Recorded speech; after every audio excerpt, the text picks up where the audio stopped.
Hello, pleasure to have you on the show. Could you start by introducing yourself? Hi, Akash. Thank you so much for having me on the show. Pleasure. Myself, Ajit Rao, and I'm a student of commerce. Currently, I'm in my final year of Mhm. graduation, and I have been a part of various debating competitions and model UN conferences. And I think in life, I have been debating since I got an understanding of stuff around me. Other than that, I have a keen interest in finance and history, and I am a avid learner of geopolitics. Right. Thank you. Okay. So the topic we chose to speak on today is art of debate and diplomacy. So can you start by the definition according to you what diplomacy means? According to me, like not putting in too much of technical stuff about diplomacy, according to me, diplomacy would be, an art wherein you convey what you Hmm. want to convey in a manner that the other person agrees to what you're saying, because that will not always be the case. But even if that person is not agreeing to it from inside, that person is not able to refute it, Hmm. and the audience around you is not able to refute it on the basis of facts or on the basis of circumstances. I think that's when a job of a diplomat is done, when you achieve your goal, and even if the other person, is not able to present any facts, or even if the other person doesn't necessarily agree with it, but Hmm. is not able to do anything about it. Right. So what are Yeah. the essential principles of diplomacy? Principles of diplomacy, I think, since we are talking about diplomacy in general, keeping the international relations aspect and national aspects Hmm. of it aside, I would personally bring it down to two or three principles for diplomacy. I think the first one would be understanding. So, understanding doesn't just mean understanding the topic that it is under discussion, but also understanding of the other side. Hmm. And understanding of the topic also speaks about understanding of the topic by the person himself and the understanding of the other side. Because, like, let's take an example. Right. You are trying to explain someone who is a scientist and you're using scientific terms, then Hmm. that person may be able to get the references. Hmm. But if you're trying to, convey something who is a sociology majors and you are trying to talk to them with core scientific terms, then the purpose is not fulfilled there, because that person will never, won't be able to understand. The person will have assumptions, Right. and the entire purpose is defeated there. Hmm. The understanding of the topic now comes under your understanding of the topic. How well do you understand, and how well does the other person understand it? And according to that, you'll have to modulate what you are speaking. And secondly, is understanding of the other person, because one person can have, everyone comes from a different background. Something that has been said in the United Kingdom will be interpreted in a different way when it is said in Right. Japan. Because That of is very cultural much possible. differences. The cultural differences, the historical differences, Right. the Right. way of life, the religious beliefs, Hmm. everything changes with the change of region. In fact, in India, you can find the difference in a matter of kilometers. You don't have to go multinational for that either. That brings me to the next principle, which is interpretation. Hmm. Something that you say may have multiple interpretations. You have to make sure that the interpretation that you choose for the other person to, try to understand, Hmm. is conveyed to that person. Now, because the other side, I'll talk about the other side of all, these two, three principles after I explain the three principles. So interpretation is very much important, because again, the purpose will be defeated if it is taken in, another format. Hmm. Let's say, in an interview, you have been said that, uh, that your voice modulation is not up to the mark. If the person takes it as, a compliment, as, as a thing that, okay, I did not get the job because my voice modulation was not good enough, Hmm. then your purpose is not solved there, because you are looking after the skills, right? You have to explain the person that when you are talking to the client, right, you'll have to modulate a voice well. You have to train yourself according to that. That's when the purpose is defeated, not by, trying to bring that person down.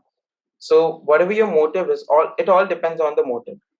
And the third thing which comes into the play is the response. So you have to analyze the response of the other person to whatever you are saying, Mhm. even not just while you're saying it, but historically.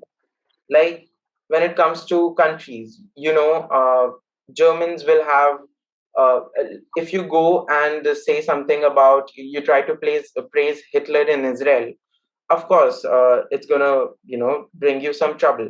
So that kind of an historical understanding and responsiveness, when you know Mhm. that a person is going to react in a certain way, analyze it, and then speak whatever you're speaking, or then act in a particular manner, so that your purpose, your goal is fulfilled there.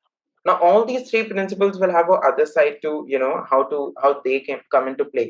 Now when you know that the other person doesn't have a good enough understanding of what you're trying to say, and if you want, something else to come out of the conversation, you will always try to exploit that lack of information of the other person. Okay, Right. then Right. so you will purposely use more sophisticated terms or Right. technical terms that will confuse the other person in some aspect. And many a times the other person kind of loses the confidence. The person starts thinking, or the other side starts thinking, that okay, this person has more knowledge about this, or this person has more better understanding about it, so maybe the other person, whatever he or she or they are saying, it's right. Mhm. So they tend to start, to surrender in a conversation. So understanding can be used that way. Interpretation can be used in another way, like when you know, yes, there are various interpretations, and when you know that something that you say can easily trigger another person, so what you can do is you can say what you want to say in a form wherein it can be interpreted in multiple, Mhm. formats. So you have said what you have said, and then if it comes to that, you can always justify to the other person, though this is not what I meant by this. Okay, I wanted to say something else. Maybe you have Clarification. interpreted it that. Yeah. So Right. it's all a matter of perception. Right. Diplomacy always comes down to that. It's a game of perception at the end Mhm. of the day, right? And responsiveness again can be used against the person. So now people may think that this other side of that I'm talking about is negative. I would say the motive behind what you're saying or how you're acting can be positive or negative, right or wrong, or moral or immoral. But diplomacy itself cannot be judged. It's a very difficult subject to be judged upon. Mhm. So I think these, pretty much are the principles of diplomacy. Right. Right. Okay. Yeah. So, is it only required in the affairs of a state? Not really. I mean, in fact, it should be used by every person. Diplomacy is something that every person should have an understanding of, be it any organization, any Mhm. establishment, any communication, and at all levels. It's not like if you're leading a team, you have to be diplomatic, even if you are directly at the bottom of the chain of command. Even then, you need to have this sort of diplomatic understanding and a diplomatic way of doing things or speaking things. So once my friend, she asked me that, Ajit, would you prefer to be diplomatic or would you prefer to be honest? And my reply was, why there has to be a difference between the two? Being diplomatic Right. doesn't mean being dishonest. It's Mhm. just giving you the truth in a different format, in a different with a different perspective. How you will view it is, of course, up to you, but it doesn't necessarily mean that you're lying, right? You're just trying to make the other person accept that whether or not it's true, you're not able to refute it. So it is true unless it's proved to be false. That's the kind of gain that comes into play Right. sometimes. So it's And not in also, us. It's not in us against them mentality, right? Like it's beneficial for both the definitely not. parties. It's never that. No, it's not us against them mentality. It's more about like getting the other person to understand and agree. Mhm. Right. That is the kind of mentality that you have to have. The objective is not to prove the other person wrong, but to make sure that you are not proved wrong, that you are right. Right. Right. Right. And of course there could be, you necessarily need not prove that the other person is wrong to Mhm. prove that you're right. Both of you could be right at times, right? So, and diplomacy makes things easier. It brings you out of trouble many a times if you are in a situation wherein you don't have a clear answer. I mean, when your mom asks, Mhm. was my food better or was that auntie's food better?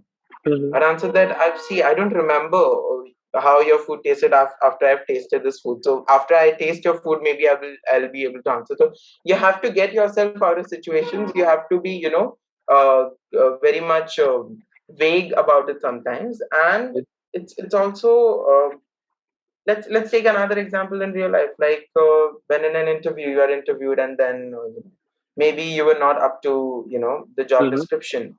You are not selected.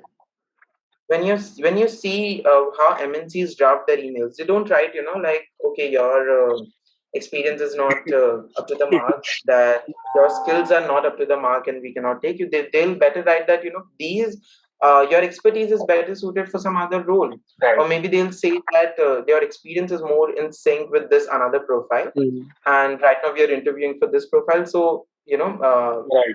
we'll go with you at some other point of time.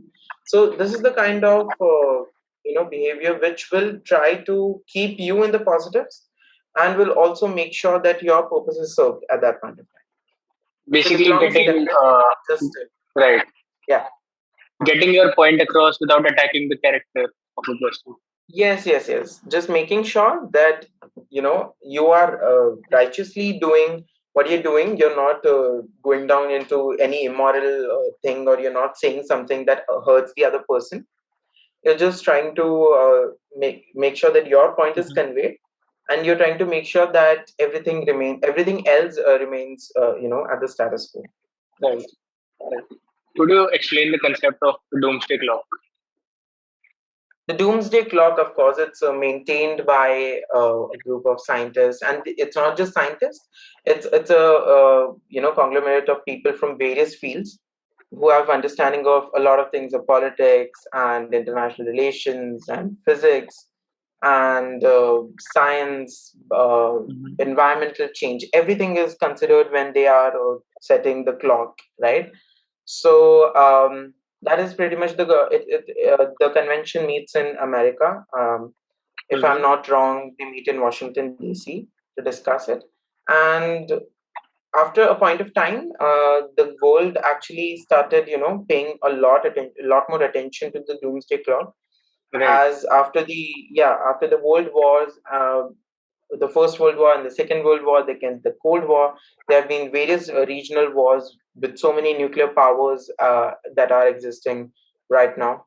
So the Doomsday Clock is something which is taken into consideration. Sometimes countries themselves make sure that it's their actions are not leading the minutes hand of the clock to move any further.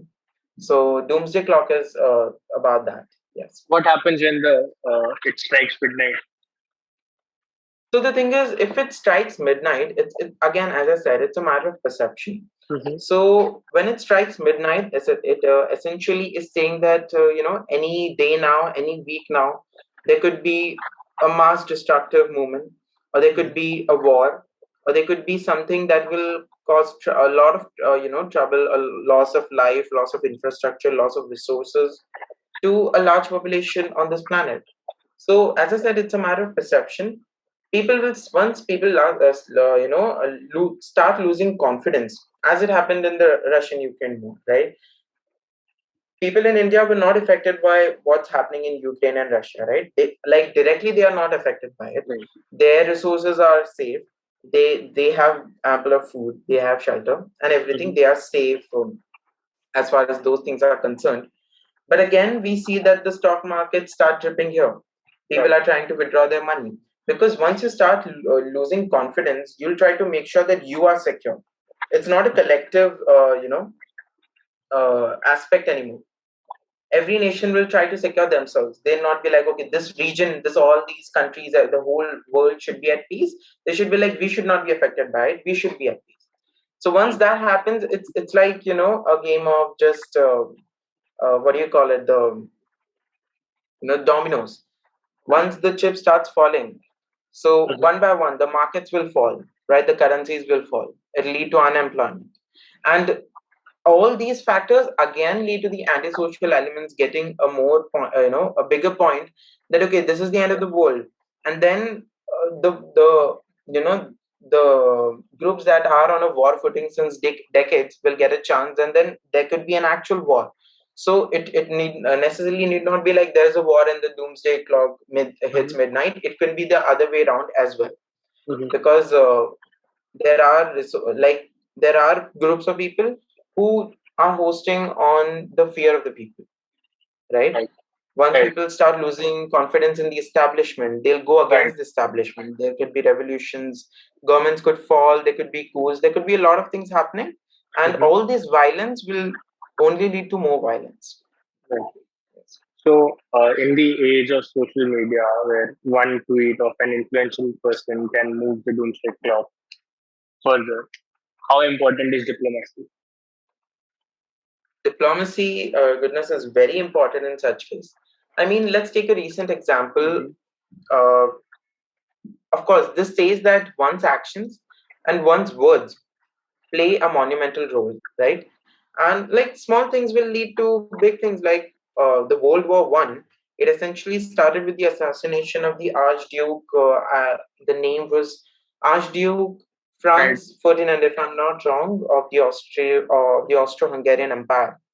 No one thought that if he's assassinated, the Serbs did not think that if he were assassinated, then there would be a war between Austro-Hungary and Serbia, and then that Russia would try to protect Serbia. Then Germany would join in.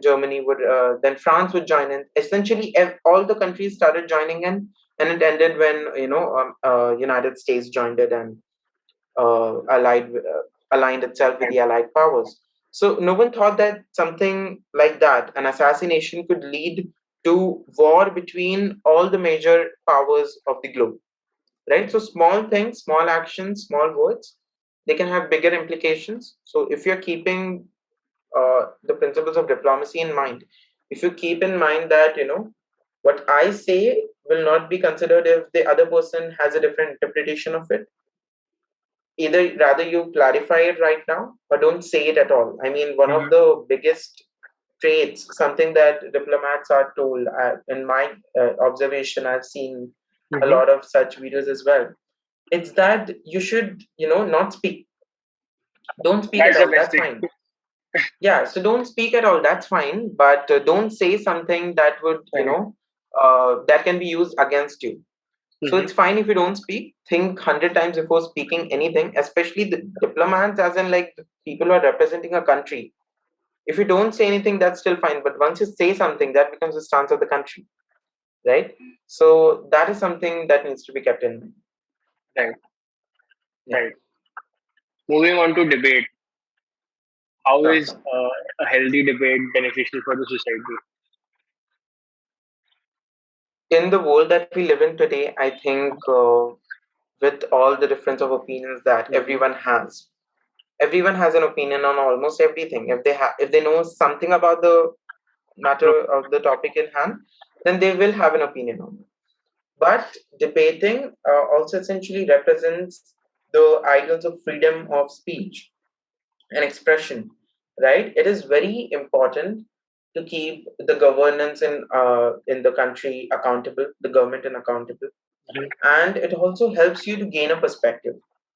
Now, if I am debating in a topic and I'm for the, I'm debating uh, from the side of the for stance, and if the other Mm-hmm. person is against it, if the other person is making reasonable points, I would try to understand it, right?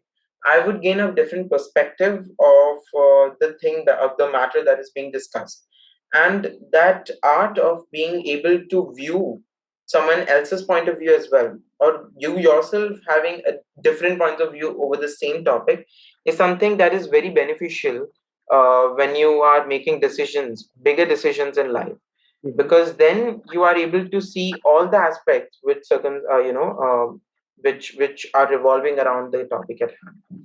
And of course it helps you to acquire knowledge, acquire a Mm-hmm. point of view over something, and it also helps you to learn how to keep your points effectively, Right. right? Once you're debating, you will understand that okay, something that I said in a particular manner was not very effective. That even if the fact, even if the point was very logical, very strong, but since I was unable to keep it in a proper manner, it did not yield the results that I wanted.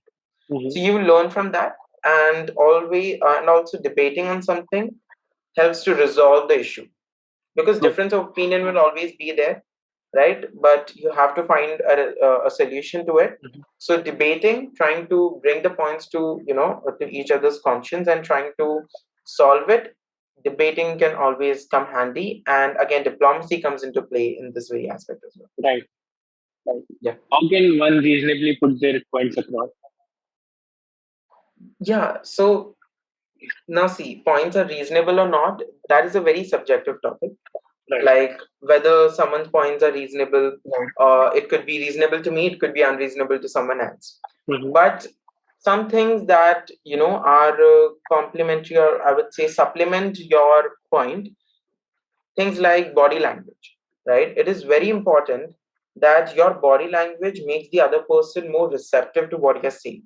Right. So if you're arrogant in your body language, or if your attitude towards the other person is not very welcoming, then the other person will also not be very, willing to hear what you're Mm-hmm. trying to say there, right? So that needs to be kept in check, that what you're trying to say, your voice modulation, right? If you're speaking too loud, it could be like you're trying to dominate the other person, Right. Right. right?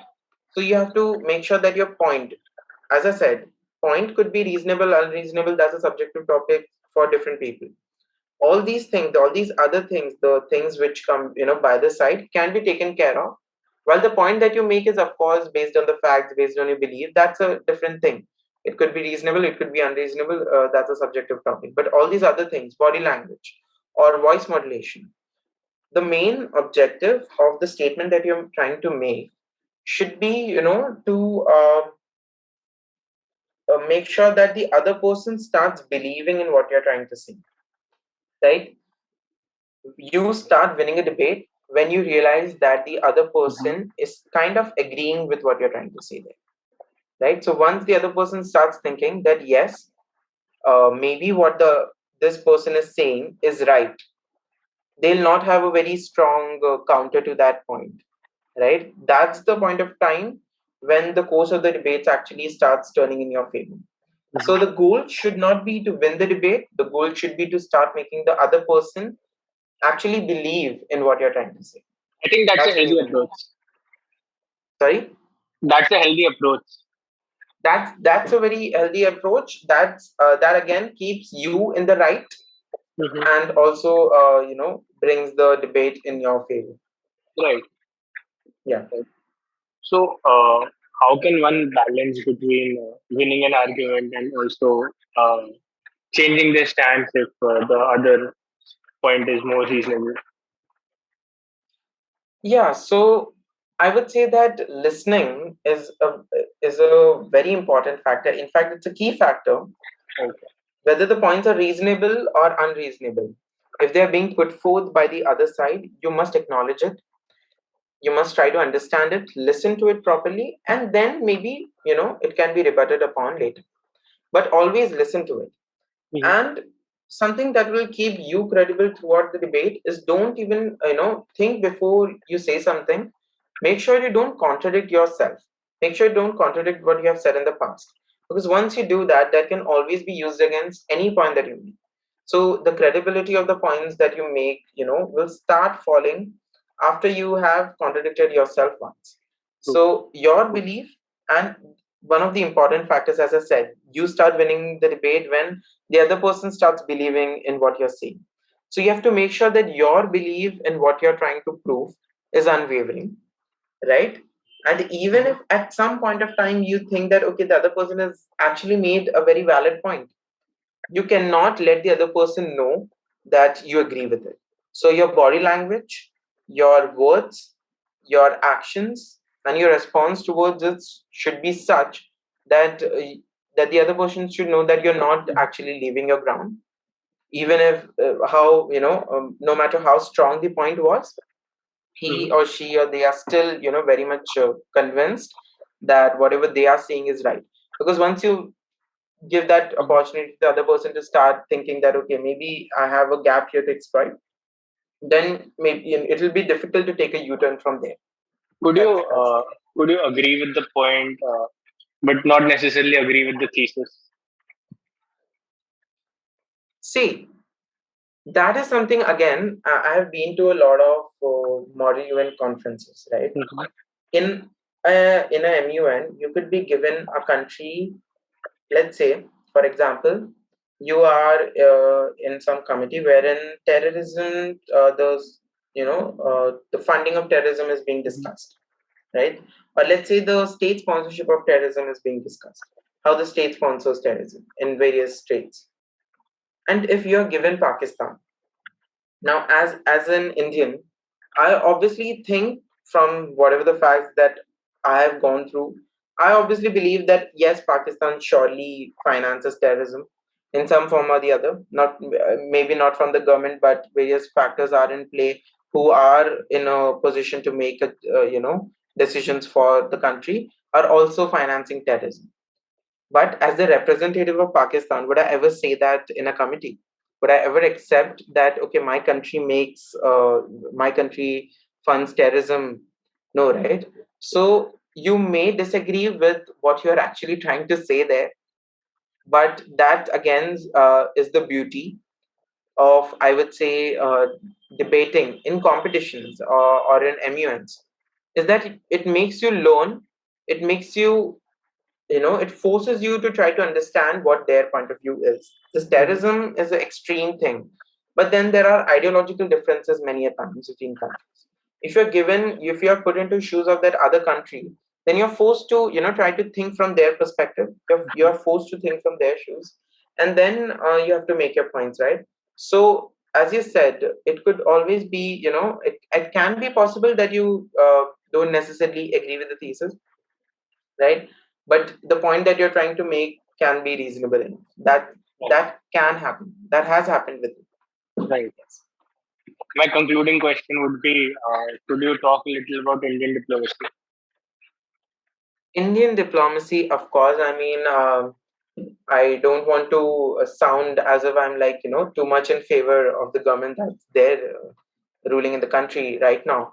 But Mhm. under Prime Minister Modi, the kind of turn that Indian diplomacy has taken is quite monumental, because, of course, before the NDA-led government, BJP-led government came into power in 2014, before that there were coalition governments, there were various alliances. So the thing was, any action that was taken by this government, if they are trying to talk to, let's say, the United States. The Mhm. United States was not very confident that, okay, maybe if one party agrees to it, the other party may not. And if Right. they are, both the parties are not agreeing in a coalition government, then it's not, it's never taking actual Authentic. shape as a Right. policy in the country. Right. So that loss of confidence is something that Mhm. was, taken care of when a government was formed with full majority in 2014. Of course, that credit goes to the people, not to the party, that they were decisive in their vote in 2014. But yes, so Indian diplomacy, and now the current foreign minister that we have, Minister S. Jaishankar, he has been a diplomat. He is an IFS officer.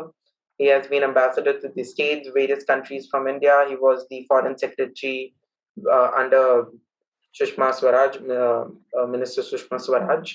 And again, even under Minister Sushma Swaraj, the kind of tone that diplomacy took. Now, let's say post 2014 and pre 2014.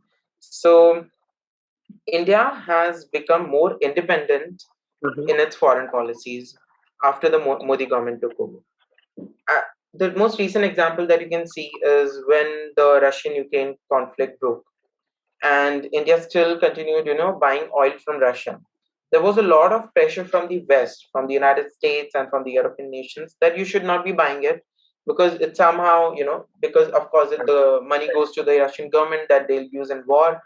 But Minister S. Jaishankar sat in Washington D.C. He was there in America, and when a reporter asked the the confidence and Mhm. the diplomatic straight face that minister had when he answered that the Europe buys more oil in an afternoon than India buys in a month. So, which is of course right. Europe buys a lot of gas from Russia. It is completely dependent on Russian gas, and as of now, there is no alternative for them. If they don't accept Russian gas, then essentially what they are trying to do is kill their industries. So they cannot stop doing that. And what happened between Russia and Ukraine is something that is between Europe and Russia and United States at large. But it doesn't necessarily affect us, right? Our policy is very much neutral towards the United States and towards Russia as well. Mm-hmm. So what happened so in the United Nations when a vote was taken upon, I think it is one of the only times when India, Pakistan, China, and Bangladesh have given the same vote, have agreed upon something, and that was that okay, we are not in favor of sanctioning Russia at this point of time. And again, diplomacy, if you talk about it, there are various countries. Now, Saudi Arabia and Iran don't agree with each other on a lot of things. There are religious differences. Mm-hmm. But Saudi Arabia and Iran both have good relations with India. You talk about Europe, Prime Minister was recently, in a visit. He went to the G7 visit. He was on a 3-day visit in Europe as well. He went to France, Germany, and Netherlands. Sorry, Denmark.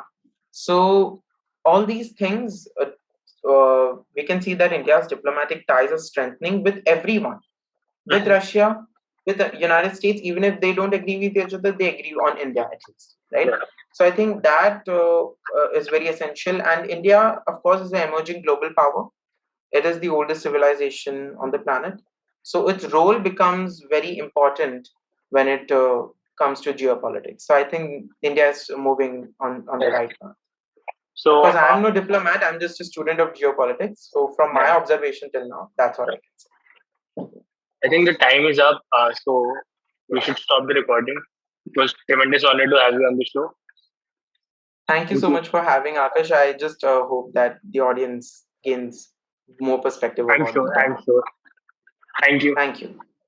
Yes.